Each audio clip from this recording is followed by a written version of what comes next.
How are you guys? Doing well? I'm Colleen O'Brien. I'm a senior, and I recently transferred to Stevens. Woo, go Stars! Yeah! I'm vocal arts, which, for those of you who have no idea what that is, I'm basically just singing, so it's pretty much what it is. No, I'm kidding, it's a lot of work. But yeah, so tonight I'm giving the talk on courage. And like Chris said, I was inspired by this from The Wizard of Oz. So, funny story, I played the Cowardly Lion my senior year of high school in our musical. The boys were just lined up at the box office. We could not sell tickets fast enough. Yeah, so it was just really overwhelming with so many suitors. But yeah, so courage, actually, is this like too loud? We good? Okay. So courage is actually something that I've struggled with my whole life, despite playing the Cowardly Lion. So like him, I too was always looking for courage. And growing up, I was a huge tomboy, surprise, surprise. And I was always climbing trees, digging up worms, and chasing my sisters around while they screamed. I thought it was really funny. Yeah. I was basically like the brother they never had or wanted. I was always coming home with like scabbed up knees, like bloody legs. My mom's like, "What happened?" I'm like, "Nothing. Just chill." But yeah, so people would always say, "Oh my gosh, Colleen, you're so brave. You just don't care. Look at you. You're so courageous." And I'm like, "Yeah, I'm tough. I'm 6. I'm tough." Right? But also, I just remember kind of feeling like, that was really easy, but like, okay, I'll take it.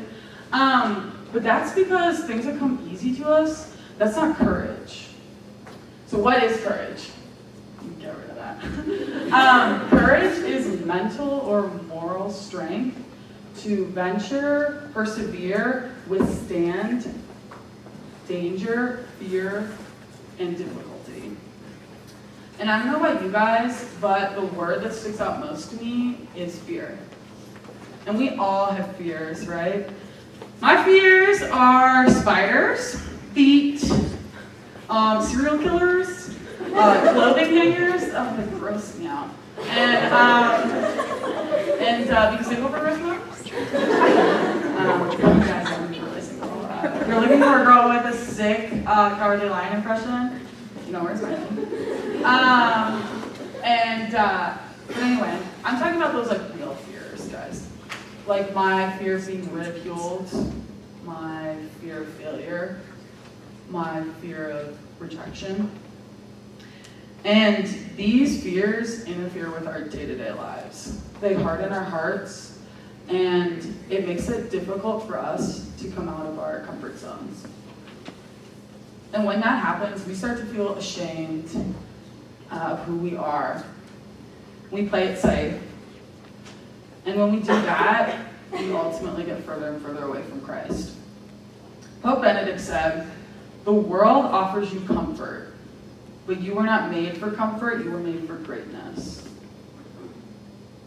So when we give in to our fears, we're choosing comfort over courage.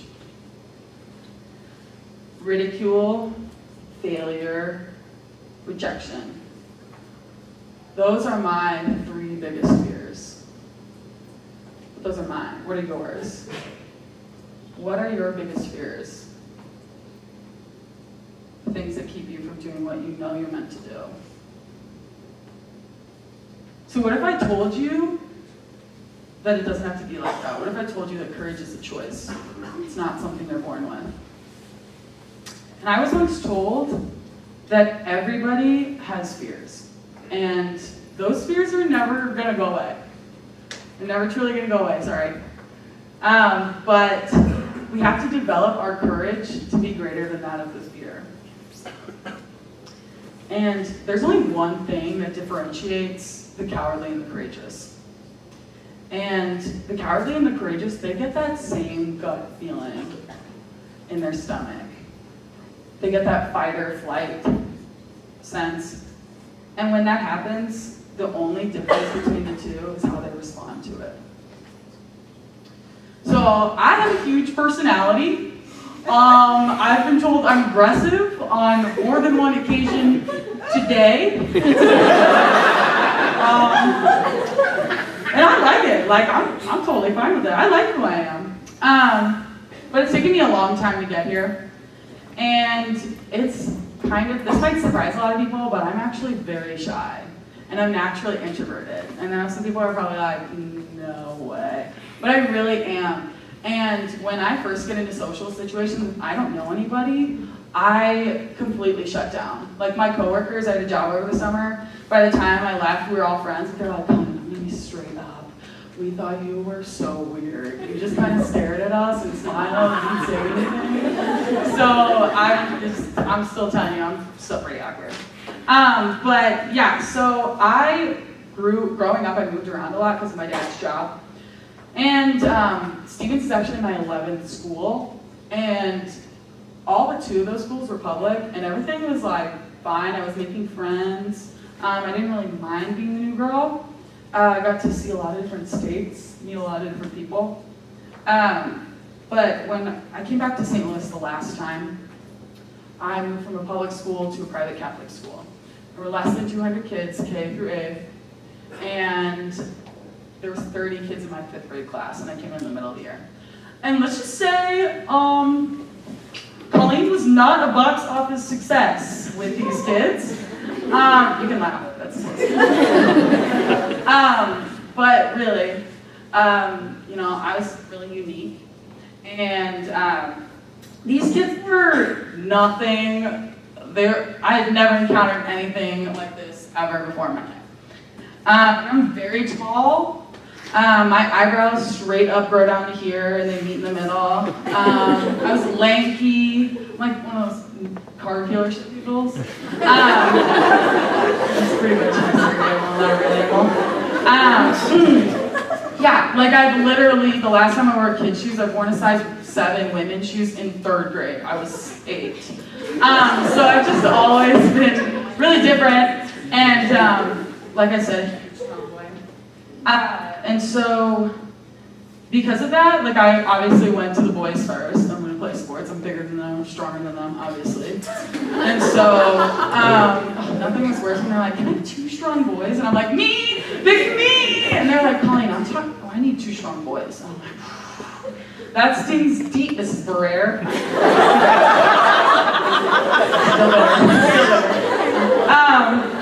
But anyway. Masculinity is low-key very fragile, sorry about it. But because I was bigger than these guys, they didn't really like it. They didn't really want a girl hanging around with them.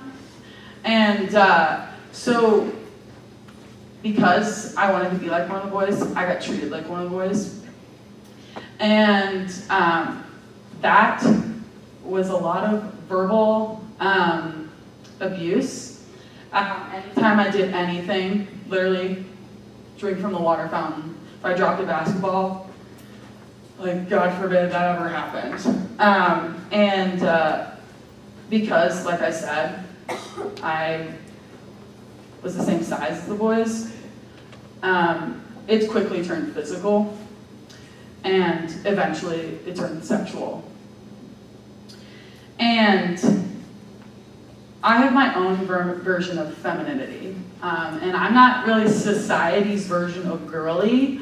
When I was little, we had these princess placemats that my sisters loved, and I poked out all their eyes because I told my mom they were staring at me.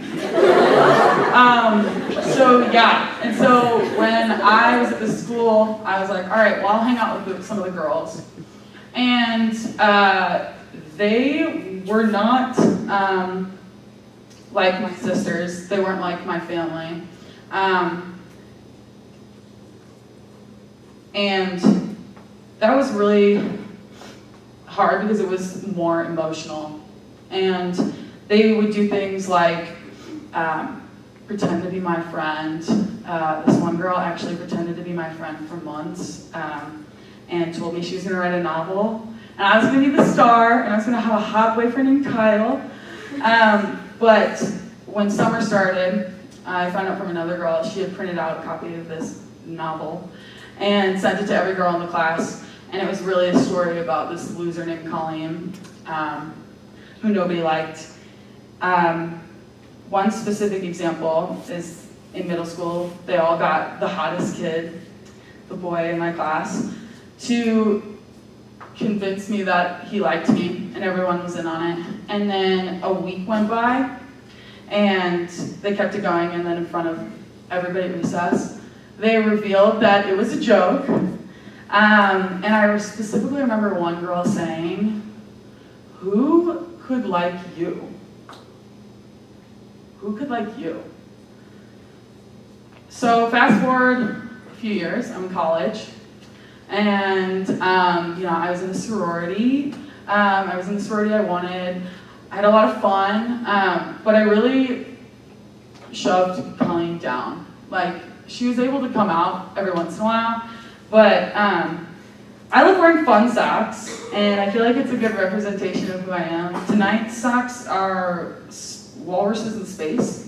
But yeah, that's something I never ever would have done. And so it was a very dark time. There was a long period of time where I didn't believe in God. I was an atheist. And when I came to Mizzou, my sister made me go on this retreat called Awakenings. I don't know if you've ever heard of it. Most of you just came back from that. If not, there's always spring. But seriously, I went on this retreat, and for the first time, I was told God loves you. And I was like, what? That's crazy, y'all. But really, it was like the first time I ever heard it and understood it. And so after Awakenings, I'm not gonna lie to you guys, I went back to my old ways, hardcore. There was one night on E3 where I was passing through the parking lot in a crop top and a mini skirt and heels, not even gonna lie to you guys, and going to a frat, and Christian Bosher, my small group leader, stopped me in the parking lot, and he said, "Colleen, oh my gosh, you're coming to E3?" And I'm like, no, I got somewhere, I need to be somewhere. He's like, "Oh, that's okay, you're coming, I'll see you around, come back next week." And I was like, I start running, and I'm like shivering, and I'm like, what the heck? I'm like, he clearly knows I'm not coming to E3, but he was so nice to me. I'm like, what is this? And so I keep coming around at least once a week, sometimes less. And I remember specifically, I was in the chapel once, and I was just crying. I didn't know what to do. I was just crying, weeping, it's more like it. And Carrie Ann, who's one of the Focus missionaries, she came up to me, and she's holding this rose, and I knew her, but I didn't know her as well as I do now. And she held my hands, and she prayed over me, and she told me that she was really discerning whether or not she should continue to be a Focus missionary. And she had prayed for a sign, and she prayed for roses, and somebody had handed her a rose that day. So she knew that her journey was to continue here at Mizzou. But she looked at me and she said, "You know what, Colleen, I'm realizing now that this rose wasn't meant for me, it was meant for you." And she gave it to me, and I still have the rose in the least creepy way possible. Or is it? I just remember feeling this is it. This is what life is about. This is what life is meant to be like. This feeling I have here, this is what's up. And so I knew, sitting in that chapel, who could like you? Jesus, hello. Because God created me to be Colleen O'Brien for a reason. He created me like this for a specific reason. Sometimes I don't always know, but I'm here, so get over it. And so, because I love this Newman community, and I knew that God wanted me to be here, and He wanted me to pursue Him, I had to come around more. And that's kind of scary when you don't know a lot of people, anyone, one person. And so I used to do a lot of ducking out after Mass, hiding in the bathroom, coming late to E3. I'm just late to everything also, so. But it was so I didn't have to talk to people because I was so nervous. Ridicule, failure, rejection. It was just like all rang in my head. Even though fear, false evidence appearing real. That's false evidence. It wasn't true. But my head, I had it made up. The devil was telling me that it was going to happen. But after what happened with Carrie Ann, I knew that I had to push through. I had to get out of my comfort zone. And so I took really small steps. I started really small. I wouldn't dip out of Mass. I would tell myself, talk to one person. Introduce yourself to one new person. So I started doing that. And especially with guys. And I'm like, these guys just want to be my friends? What? This is awesome. Everyone here is so normal and nice. And so sometimes now that I'm more involved and I have leadership positions, they gave me a mic tonight for some reason. I've heard people say, oh, Colleen, you know people when I invite them. You know everyone. Yeah, but it wasn't always like that. I know people now. I don't know everyone. I wish I did. But I know people at Newman because I worked hard. I did. I had to push myself out of my comfort zone. If you ask my family, that's my number one fear, is being rejected by people. And so, I'm just telling you right now, guys, it's so worth it, getting out of your comfort zone. You might be listening and you're like, all right, cool. This is awesome, but how do I act courageously? Well, I wrote down some steps for you guys. So step one, turn to God, first and foremost.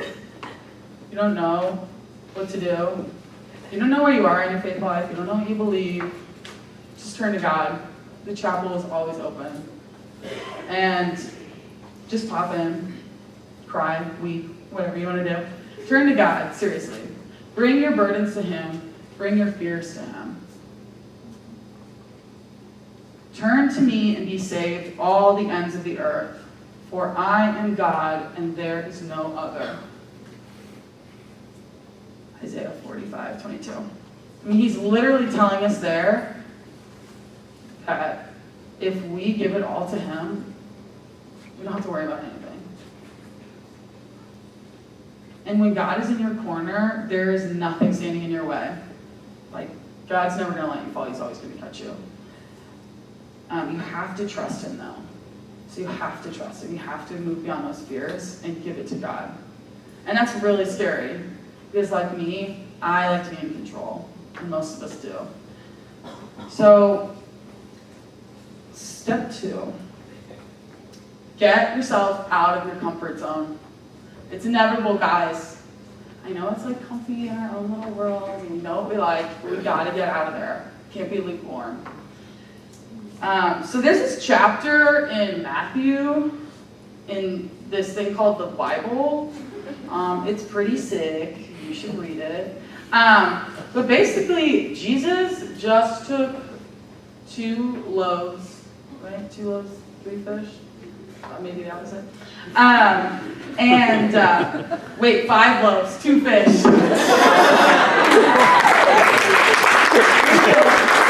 Thank you guys. I swear I go to church. And then he does this thing called a miracle, and he makes thousands, and he feeds thousands and thousands of people. And afterwards he's like, yeah, I'm just pretty tired, I'm gonna go pray.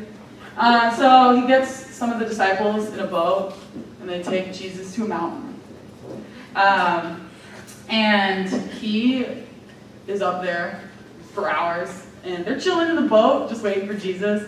And they're 5 miles offshore. And all of a sudden, a storm is a brewing, and it's throwing the disciples around, and they're freaking out. But then suddenly, they see Jesus walking on water to them, and they're like, whoa, that's crazy. So, when the disciples saw him walking on the sea, they were terrified.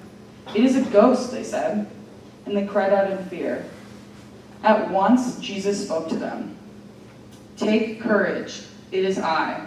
Do not be afraid." Peter said to him in reply, "Lord, if it is you, command me to come to you on the water." He said, "Come." Peter got out of the boat and began to walk up on the water towards Jesus. So the boat is our comfort zone, where we think we're safe from the storm, where we think we're safe from life. It's where we know, like, okay, this is what I know, and like, I'm good for now. And the water is our fear.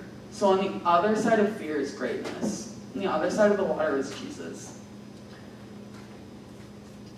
But in the boat, we think we're safe. We think we're safe from the world, but we're not. Like, easily a wave could have come and smashed that boat to pieces. And if you remember the definition on courage that I gave you earlier, mental or moral strength to persevere, venture, withstand danger, fear, and difficulty. So God, if you bring your fears to God, He will take away the danger. He calms the storm. He'll take your fear away. He'll command you to come out on the water. And He'll allow you to do things that you never thought were possible. Difficult things. Walking on water. Never heard of anyone doing it since. So what does getting out of our comfort zones look like? Start small. If you don't know how, start small. Like, that icebreaker for some of you was probably, some of you were probably like, yes, talk to somebody I don't know, oh my gosh, I'm so excited. But for some of you were like, oh my gosh, I need to leave immediate. Oh, I have to go to the bathroom all of a sudden. Me, that's what I have to do. And so I'm asking you guys to start small. Don't do something that's easy for you. Do something that you don't want to do. And for me, that was like little things like saying grace in front of my friends who had fallen away from the church. One time I did this, just very quietly, not in your face about it.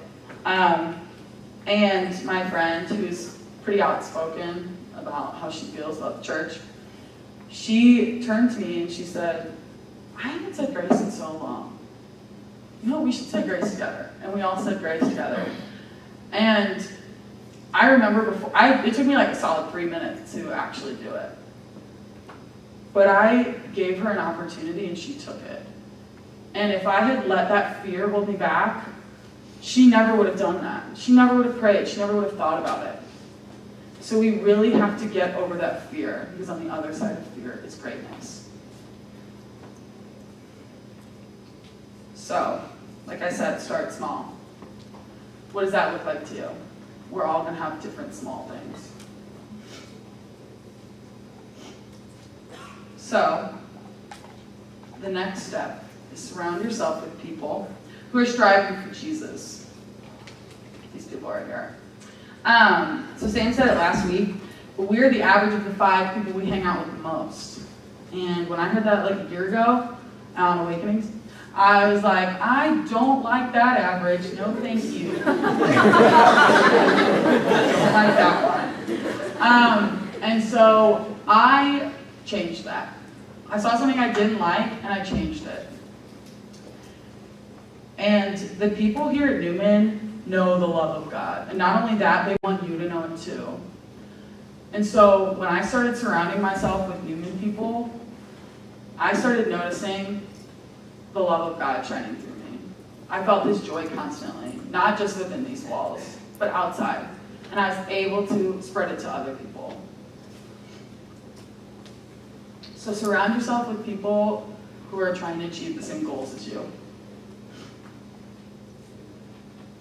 Because in college, it's really hard. Guys, we fail every day. I fail all the time. I mess up all the time. It's college. Like, this is gonna happen. But people here aren't gonna let you be discouraged very long. They're gonna pick you up.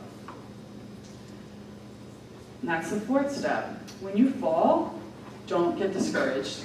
Get up, start over again. So, maybe you ask a friend to E3. You might be that friend here tonight, and you're like, why am I So maybe you ask your friend to E3, you ask a friend to Power Hour, you ask a friend to Mass, and they reject you. It's kind of awkward, it's kind of uncomfy, and you're like, ooh, never gonna do that again. But don't let that hold you back.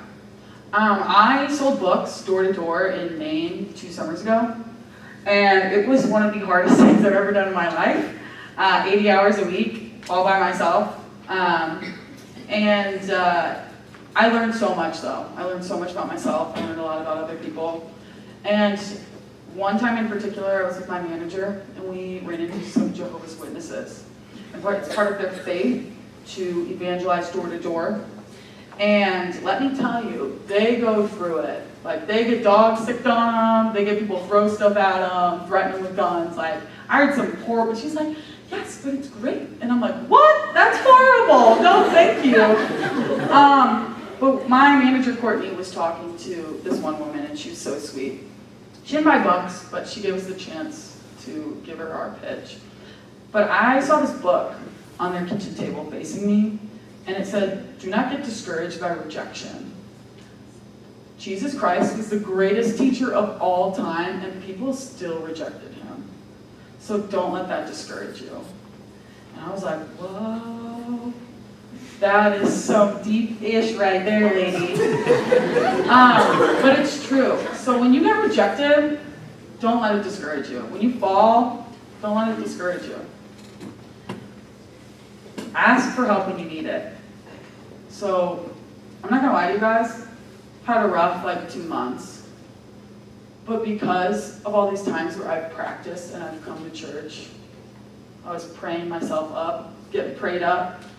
When I started turning down a dark path this semester, I turned to my friends at Newman.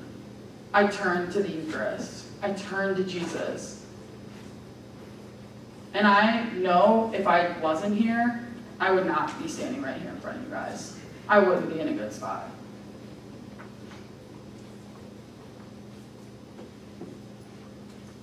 Sorry. But when he saw how strong the wind was, he became frightened. And beginning to sink, he cried out, Lord, save me. Immediately, Jesus stretched out his hand and caught him and said to him, O you of so little faith, why did you doubt? Immediately, Jesus stretched out his hand and caught him. So, he's gonna save you. He says it right there. And you know Jesus Christ is the Savior. You know that. And the devil knows that you know that. And he has one bullet left in the chamber, and it's discouragement. So don't let your fears keep you down. Don't stay discouraged. Remember that fear is false evidence appearing real. Jesus is real. So next time you do feel discouraged, and you feel the burdens of this world weighing down on you, take a step back, reevaluate your situation, start again at number 1. Turn to Jesus. Thanks.